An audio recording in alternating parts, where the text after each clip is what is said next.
할렐루야. 살아계신 하나님의 음성 들으시는 복된 새벽 시간 되시길 간절히 소망합니다. 요한복음 9장은 날 때부터 맹인이었던 사람이 예수님을 만나고 눈을 뜨게 되는 이적이 기록되어 있습니다. 이 기적의 전말은 이렇습니다. 예수님께서 진흙을 이겨서 맹인에게 눈을 바르고 실로암 못에 가서 씻으라고 말씀하셨습니다. 그 맹인은 예수님의 그 음성에 말씀에 순종하여 실로암 못에 가서 씻자마자 태어날 때부터 보지 못하였던 그가 눈을 뜨게 되는 놀라운 이적을 경험하게 됩니다. 그리고 사람들이 그 맹인이었던 사람을 데리고 바리새인에게 가고 눈을 뜨게 된 경위를 신문을 받게 되죠.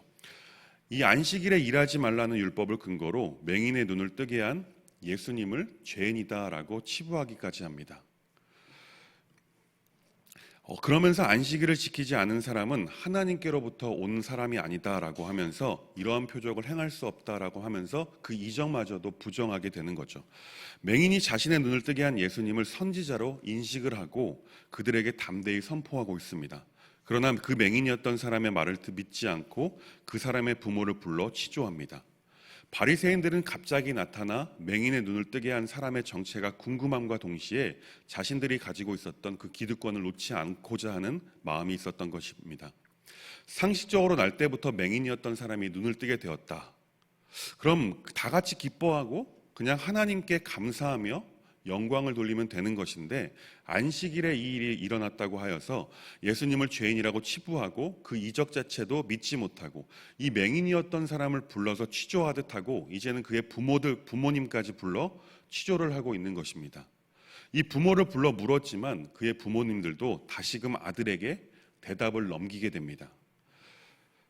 그래서 다시금 그 맹인이었던 사람을 그들이 불러서 신문을 하기 시작합니다. 여기서부터 바로 오늘 말씀 본문의 시작입니다. 24절 말씀을 보겠습니다. 이에 그들이 맹인이었던 사람을 두 번째 불러 이르되 너는 하나님께 영광을 돌리라. 우리는 이 사람이 죄인인 줄 아노라.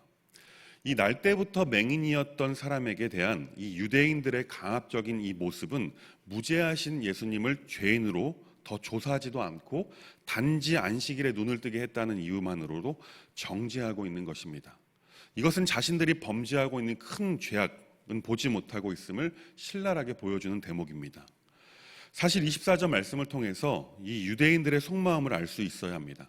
하나님께 영광을 돌리라는 그 말, 그리고 예수가 죄인이라는 말을 통해 그들이 진짜로 하고 싶었던 말은 이것입니다. 그래, 내가 못 보다가 눈 뜬 걸 알겠어. 그런데 그것은 하나님께서 하신 거라고 하나님께만 영광 돌려. 그리고 내 눈을 뜨게 했다는 그 예수라는 사람을 부정해라고 말하고 있는 것입니다. 이들이 어떠한 권위로 무슨 근거로 이 맹인이었던 사람을 두 번이나 소환하여 신문하고 있습니까?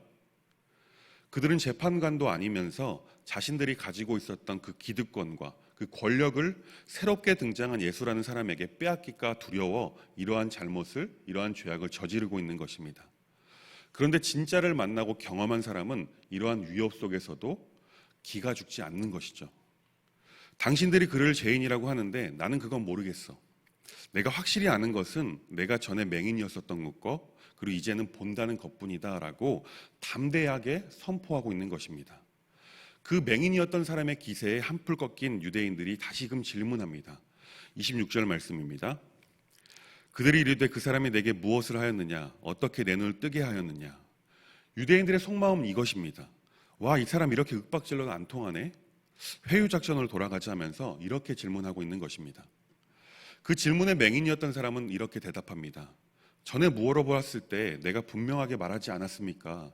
그때 그렇게 알려줘서 듣지 않더니만 뭐하러 묻습니까? 당신들도 혹시 예수님의 제자가 되려 하십니까? 한풀 꺾였었던 유대인들이 맹인이었던 사람의 대답에 다시금 발끈하는 모습을 보게 됩니다. 28절 말씀입니다. 그들이 욕하여 이르되 너는 그의 제자이나 우리는 모세의 제자라. 넌 예수의 제자가 되었는지는 모르겠지만 우리들은 그를 인정하지 않는다. 우리들은 그냥 모세의 제자일 뿐이다 라고 발끈하면서 욕하면서 윽박지르고 있습니다. 이어서 그들은 하나님께서 모세에게 말씀하시는 것은 우리가 모두가 다 알고 있는데 예수라는 사람이 어디서 왔는지는 모르겠다라고 이야기하고 있습니다. 그 이야기를 들은 맹인이었던 사람이 다시금 대답을 합니다. 그분이 내 눈을 뜨게 해주셨는데도 여러분은 그분이 어디서 왔는지 모른다니 참 이상한 일입니다. 다시 말하면 내가 전에는 육신으로 맹인이었다가 예수님을 만나서 볼 수 있게 되었습니다. 그런데 이렇게 이야기해도 듣지 않는 여러분들을 보니 이제 여러분들이 맹인인 것 같습니다 라고 말씀하고 있는 것입니다.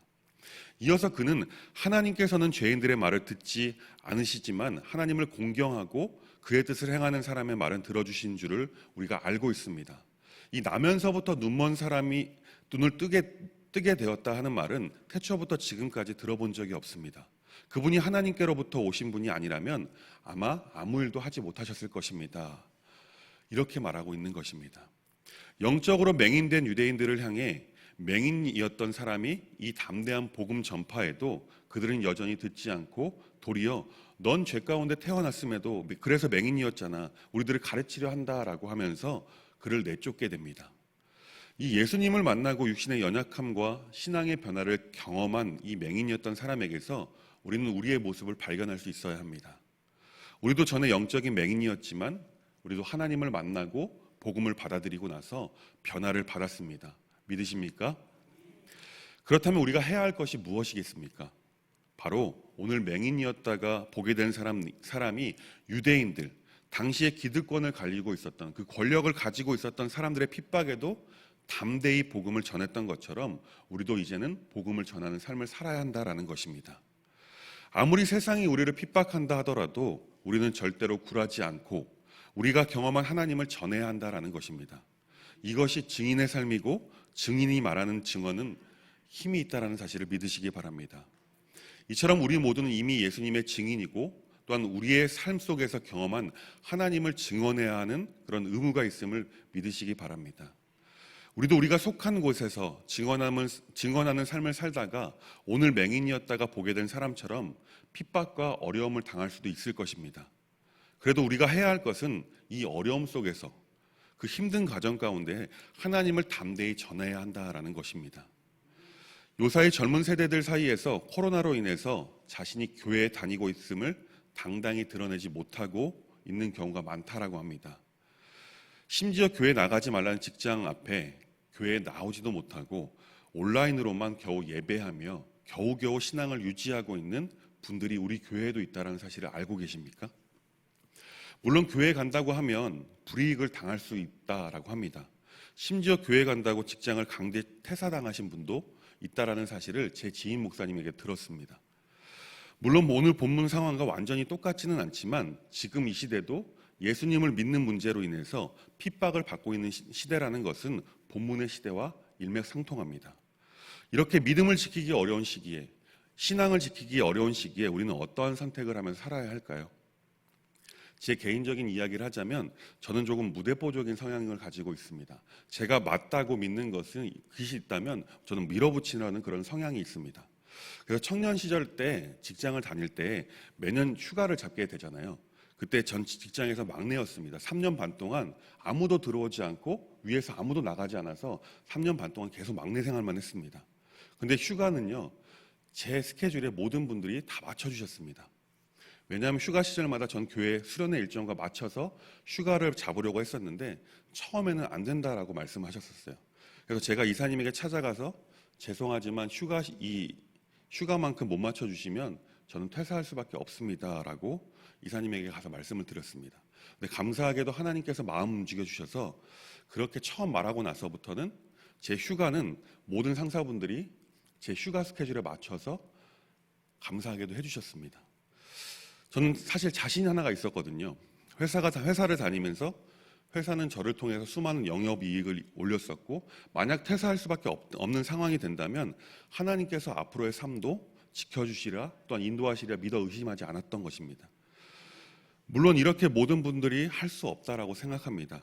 그래도 개인적으로는 지금 코로나 이 상황 앞에서 개인의 신앙 문제, 이 법으로도 제재할 수 없는 그 문제를 회사에서 강제로 할 수 없는 그때 신앙의 곤조, 믿음의 곤조를 한번 부려보는 것이 어떠한가 생각을 해보게 됩니다. 오늘 본문에서 맹인이었다가 보게 된 사람이 이 믿음의 곤조를 부리게 되어서 결국 쫓겨나게 되었어요. 근데 쫓아낼 수도 없고 쫓아낼 이유도 근거도 없었지만 결국 그는 쫓겨남을 당해야만 했습니다. 그렇게 낙심하고 있던 그에게 누군가 찾아가 주셨습니다. 35절 말씀입니다. 함께 읽습니다. 예수께서 그들이 그 사람을 쫓아냈다 하는 말을 들으셨더니 그를 만나사 이르시되 내가 인자를 믿느냐. 아멘. 이 말씀 이후의 말씀은 오늘 다루지 않겠습니다. 복음을 전하다가 쫓겨남을 당한 이에게 예수님께서 다시 찾아가 주셔서 만나셨다. 이 말씀을 우리는 붙들어야 할 줄 믿습니다. 지금 이 시대에 우리가 복음을 전하다 핍박을 받고 어려움 당할 수 있습니다. 그런데 확신하는 것은 그 상황 가운데 우리 성령 하나님께서 우리에게 찾아오셔서 우리를 위로해 주실 것입니다. 혹여나 귀한 복음을 전하는 증인의 삶을 살다가 어려움을 당할 때에 우리를 위로하고자 하시는 하나님을 바라보시고 오늘 35절의 말씀을 기억할 수 있는 법안의 교우님들 될 수 있길 주님의 이름으로 축원합니다. 사랑하는 법안의 교우 여러분, 증인된 삶은 쉽지 않습니다. 거기에 증인이 되어서 증언하는 삶은 더욱더 쉽지 않습니다. 그러나 그러한 삶을 사는 이들에게는 하나님께서 날마다 함께 하심을 믿으시기 바랍니다. 바라기는 법안의 교우님들께서는 증인으로서 증언하는 그런 삶을 사는, 복된 삶을 사는 오늘 하루가 될 수 있길 간절히 소망합니다. 기도하겠습니다. 우리의 삶 가운데 언제나 동행하시는 하나님, 우리는 이미 하나님의 놀라운 이적들을 우리의 삶에서 경험한 성도이며 증인입니다. 오늘 맹인이었던 사람의 담대한 모습을 닮아 복음을 증언하는 복된 삶을 날마다 살아 하나님과 동행하시는 그런 하나님을 경험하는 복된 삶을 살도록 인도하여 주옵소서. 예수님의 이름으로 간절히 기도합니다. 아멘.